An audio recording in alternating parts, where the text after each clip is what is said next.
Former FBI Director James Comey and his lawyers were in a federal courtroom today in Alexandria, Virginia.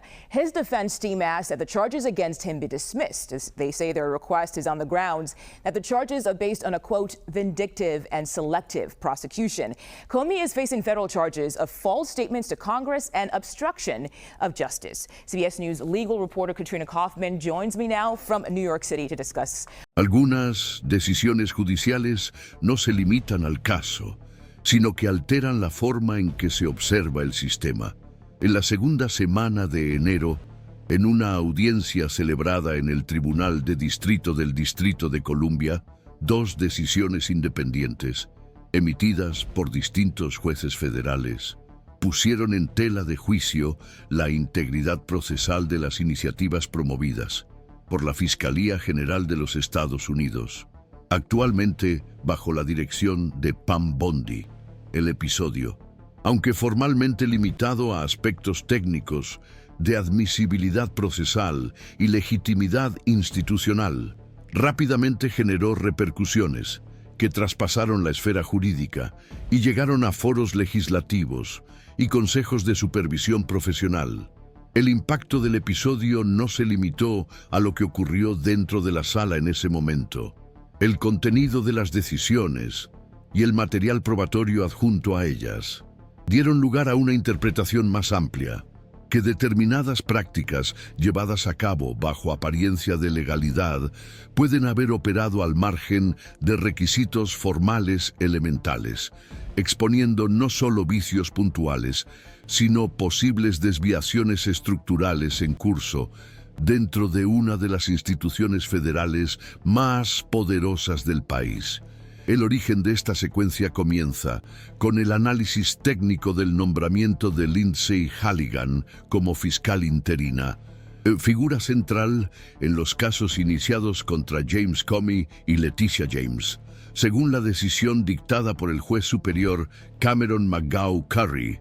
El nombramiento de Halligan no solo carecía de base legal, sino que violaba directamente las disposiciones federales que regulan el nombramiento de fiscales interinos, especialmente en contextos que requieren la aprobación del Senado o el cumplimiento de criterios específicos de sustitución temporal.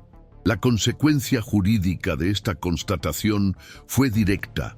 Todas las acciones llevadas a cabo por ella, incluidas las peticiones, las acusaciones y los procedimientos de investigación, pasaron a considerarse nulas.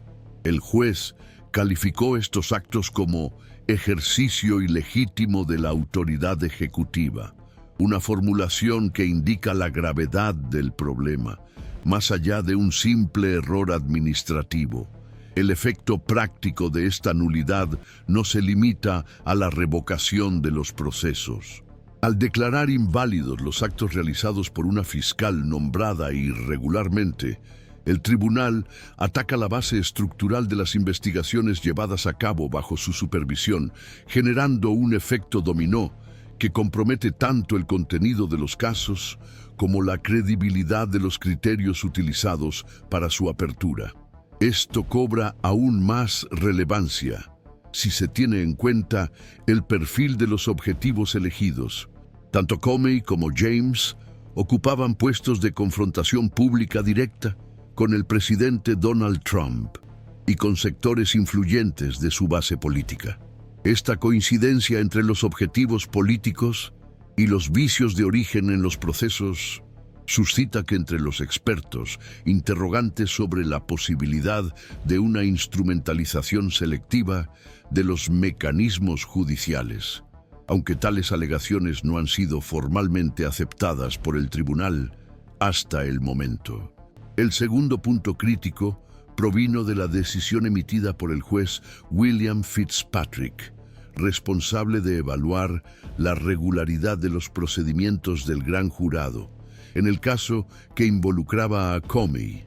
El análisis reveló fallos sustanciales en las instrucciones legales proporcionadas a los jurados, incluyendo interpretaciones incorrectas sobre los criterios jurídicos aplicables a la denuncia.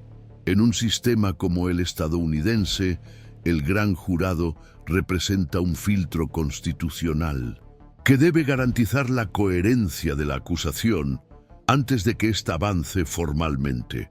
Cuando este filtro se ve contaminado por información jurídicamente errónea, todo el proceso posterior se ve afectado.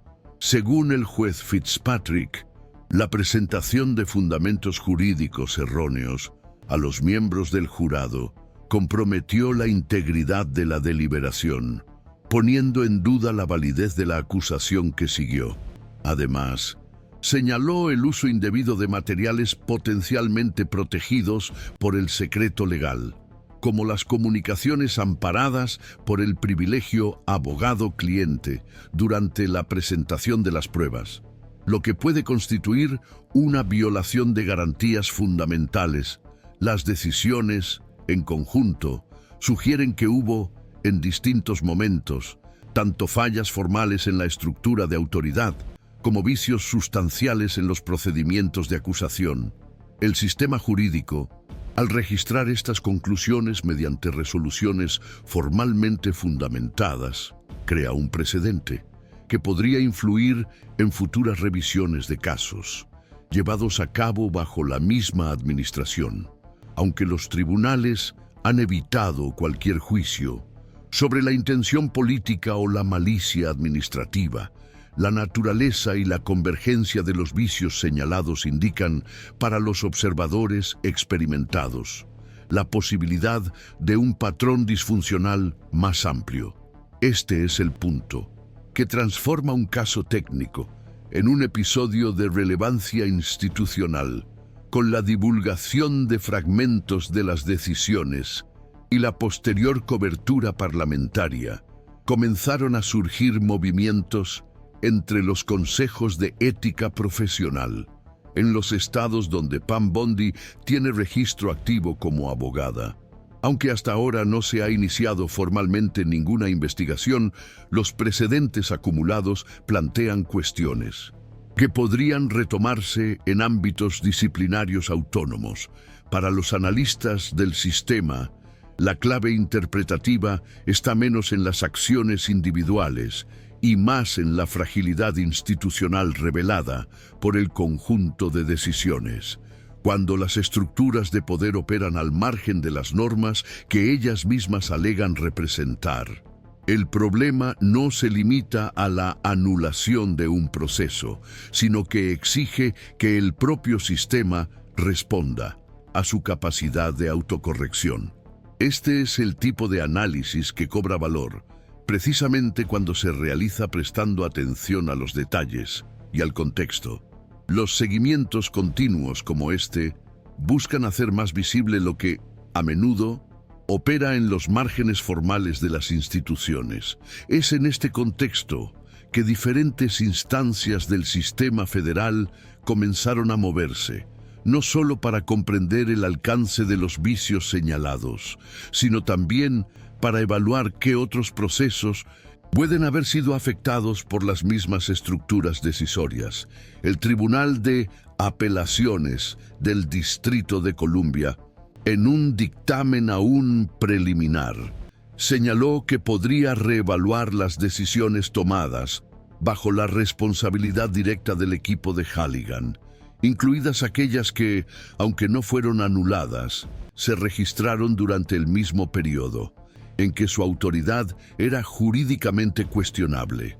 Este tipo de revisión, aunque técnicamente restringida a aspectos formales, suele generar un efecto sistémico más amplio, ya que obliga a otros tribunales y jueces a reconsiderar parámetros que, hasta entonces, se consideraban estables.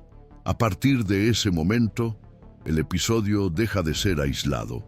Se interpreta como un indicio de inestabilidad en el mando dentro de la estructura de la Fiscalía General, capaz de comprometer no solo casos específicos, sino la legitimidad de decisiones interdependientes.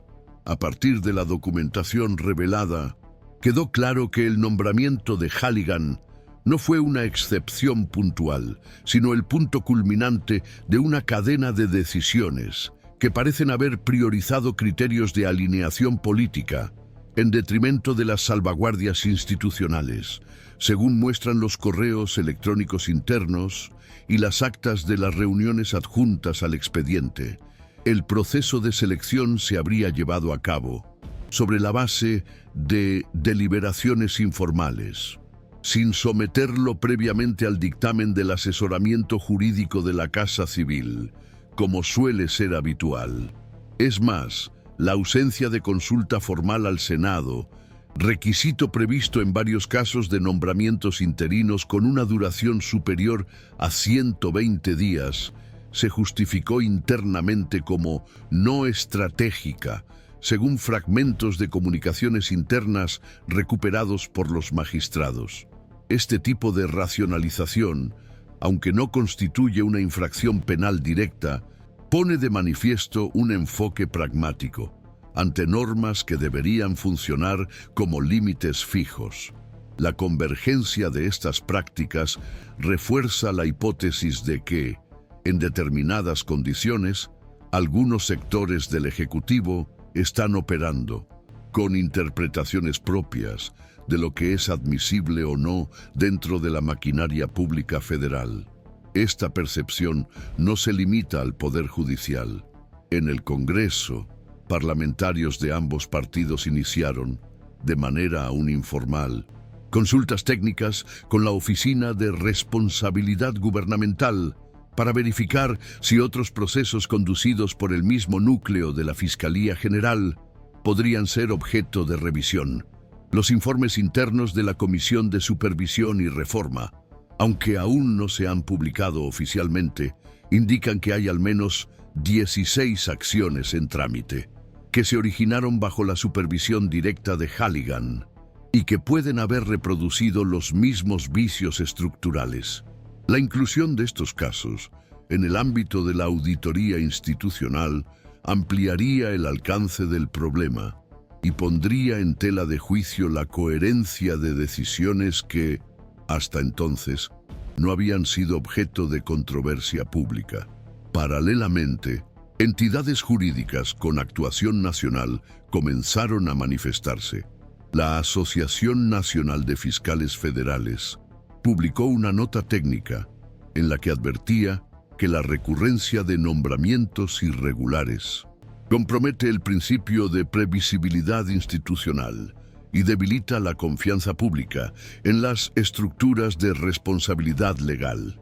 La Orden de Abogados de los Estados Unidos, por su parte, solicitó acceso a los registros completos de la audiencia como forma de subsidiar una posible evaluación de conducta ética. La movilización de estos actores indica que el episodio ha superado la etapa de incidente administrativo. Comienza a ser tratado como un problema de estructura organizativa y de cultura institucional. Dentro de la Fiscalía General, una interpretación que, de consolidarse, tiende a generar repercusiones en múltiples frentes. La repercusión se extiende también al ámbito de las academias jurídicas.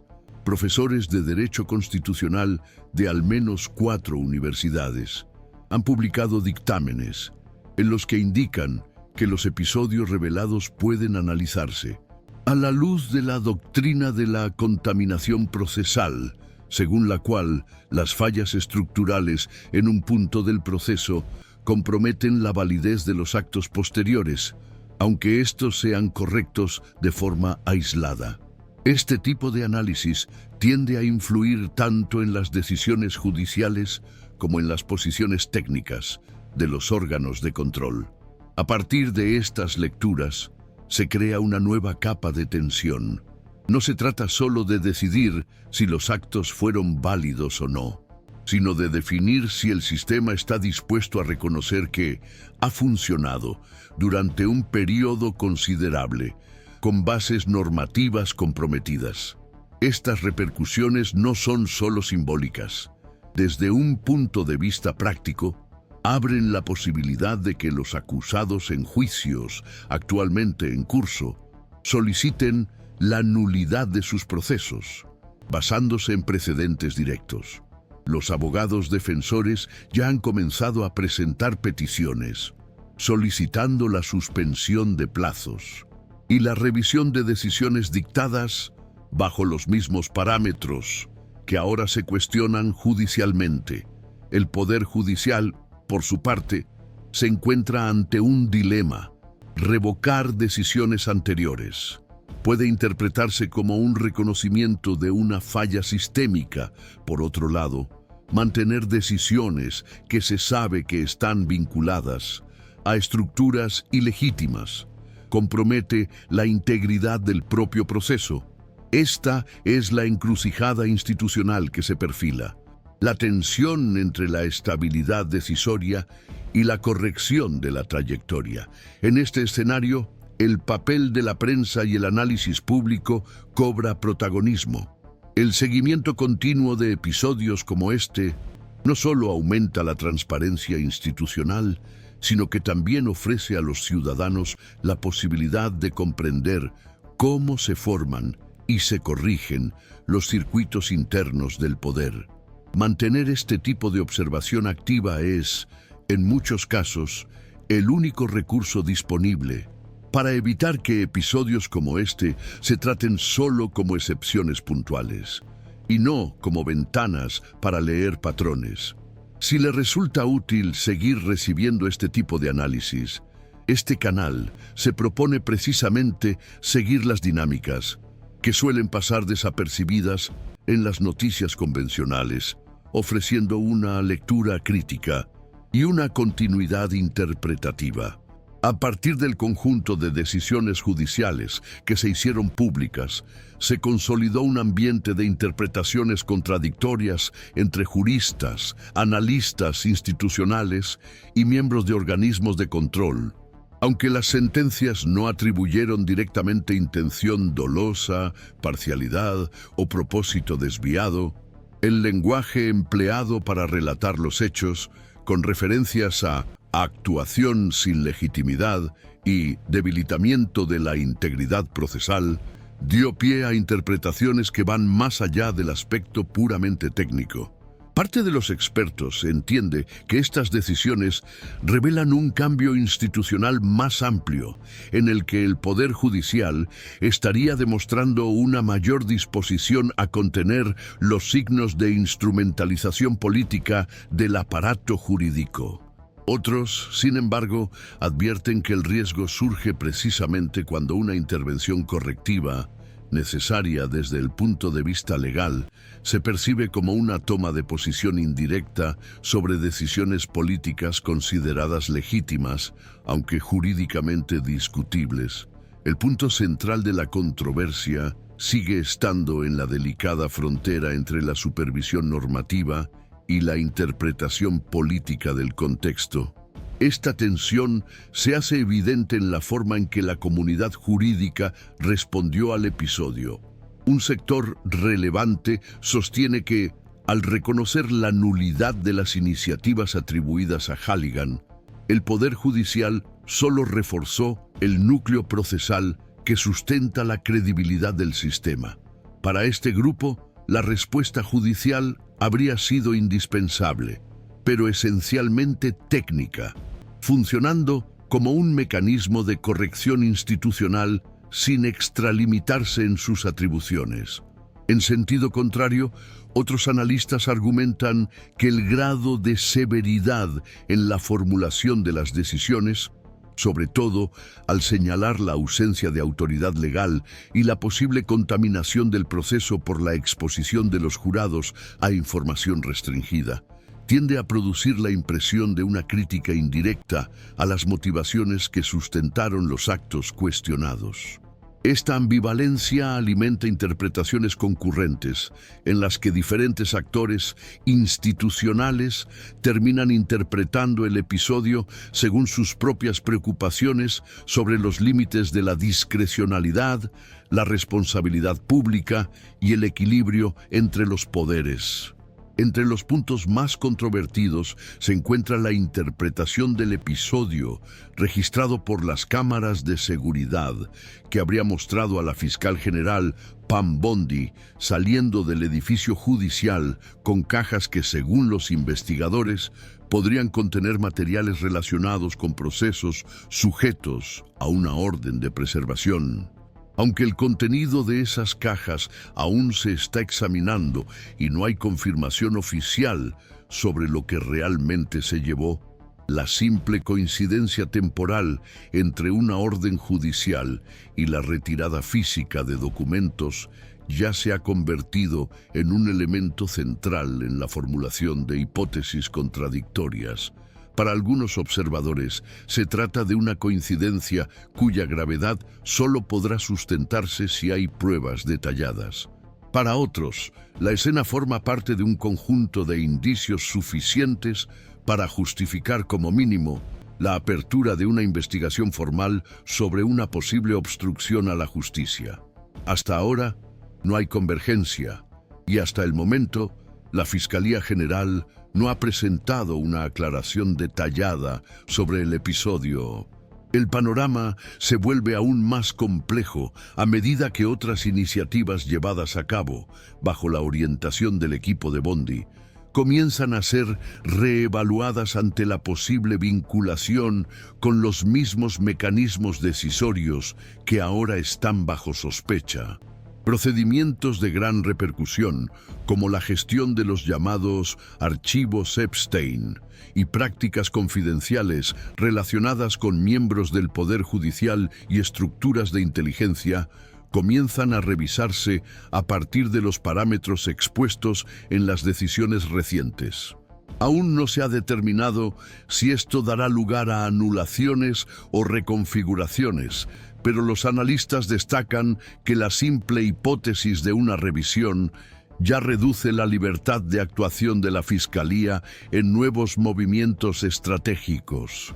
Entre los profesionales del sistema judicial crece el temor de que se produzca una especie de efecto dominó institucional, en el que la desconfianza generada por un episodio específico comprometa la legitimidad de futuras decisiones, incluso cuando estén jurídicamente fundamentadas.